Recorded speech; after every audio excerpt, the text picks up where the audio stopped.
どうもかやです。さて今回はついに明日23日木曜から配信されるマスターランクのマムタロトについて特集していきたいと思います。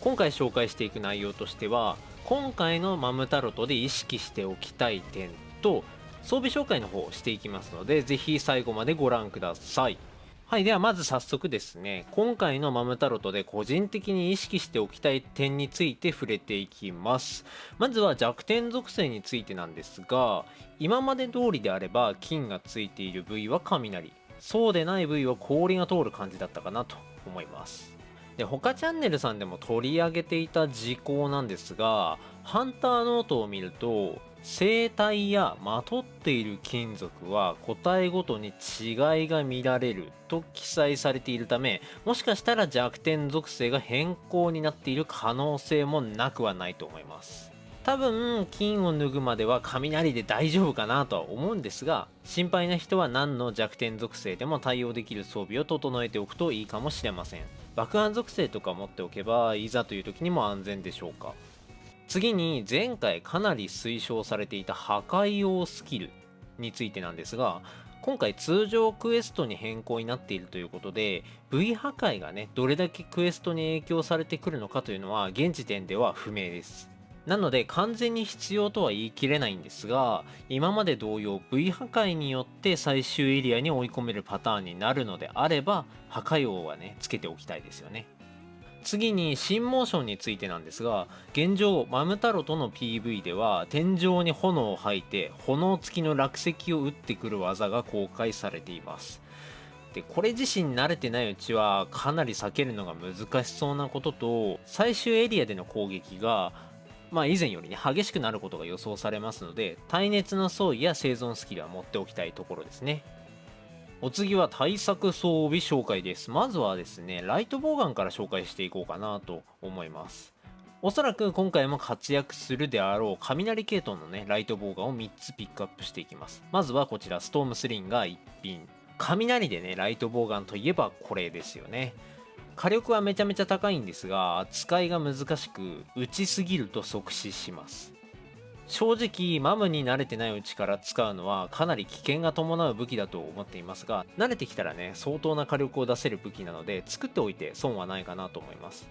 また雷属性がね弱点のモンスターにならかなり効果を発揮しますので、今回のマムに限らずね活躍する場面っていうのはかなりありますので、ホライゾンゼロドーンコラボで作れるこちらの武器ぜひ整えてみてはいかがでしょうか。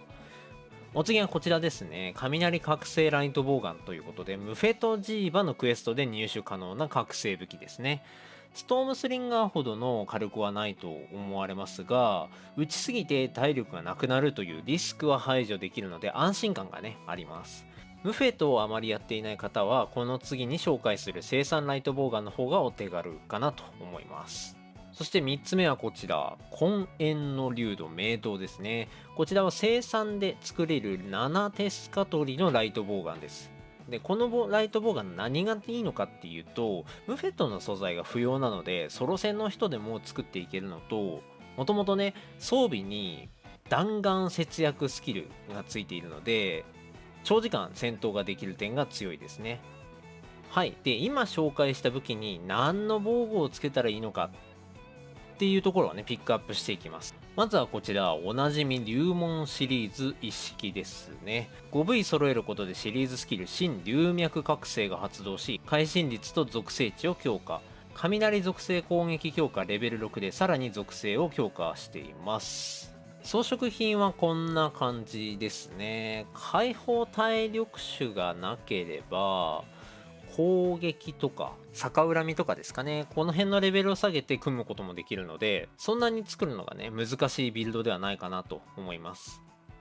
ただ新龍脈覚醒は打つと体力が減るのでかなりリスクがあるっていうのと、龍門自体ムフェトの素材を使用するので、あまりムフェトをやっていない方に関しては次にご紹介する装備の方がいいのかなと思います。はい、というわけで次はシルバーソルシリーズをご紹介します。これね、他チャンネルさんで取り上げていておっしゃる通りだなと思ったので僕も紹介させていただくんですが、結局龍門強え強え言ったって打つと体力が減るっていうリスクがあるのは間違いなくて、それを新モーションを携えたマムタロトで担げますかって聞かれると正直不明なんですよね。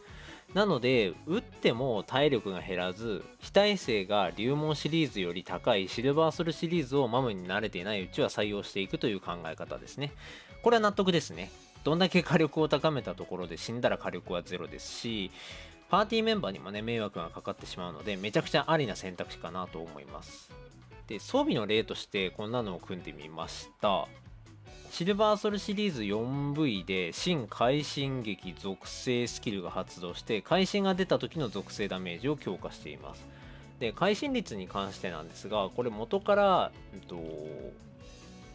武器や、会心率強化のカスタムを1個入れているので会心率が 20%、 そこに見切りが 40% で 60%で渾身で 30% プラスで 90% の会心率となっています。お次は僕が用意している近接装備の紹介ですね。ハンマーの装備なんですが、採用しているスキルなどを良ければ参考にしてみてください。で、今回僕のリスナーさんがね使っていたハンマー装備で、これマムにめっちゃいいかもと思ったので、それをねちょっと改造して用意しました。で、この装備の会心率は見切りと弱点特攻と武器についている会心率で、会心率は 95%、整備レベル5がついていますので、耐熱の装備と天心の装備のリキャスト時間を短くして生存率上昇をさせています。そしてもう一つ、この装備には達人芸がついています。会心が出れば切れ味が減らないので、切れ味を多少維持しやすく継続して戦闘ができる可能性があります。懸念点は弱点特攻がもしかしたらマムに対しては弱いのかもしれないというところですが、これに関してはまたマム配信後進展あればお伝えしていきます。で、今回は武器の覚醒能力に炎飛竜の神髄を入れているのですが、ハンマー使いの方はねここが炎黄竜の武器になっている人も結構いると思います。その場合はこういう構成も可能ですので、良ければ参考にしてみてください。今回装備を提供していただいたほなみんさんありがとうございました。はい、というわけでいかがでしたでしょうか。明日は早速参加型配信をしていきますので、良ければマム太郎と一緒に狩りに行きましょう。それではまた別の動画でお会いしましょう。お疲れです。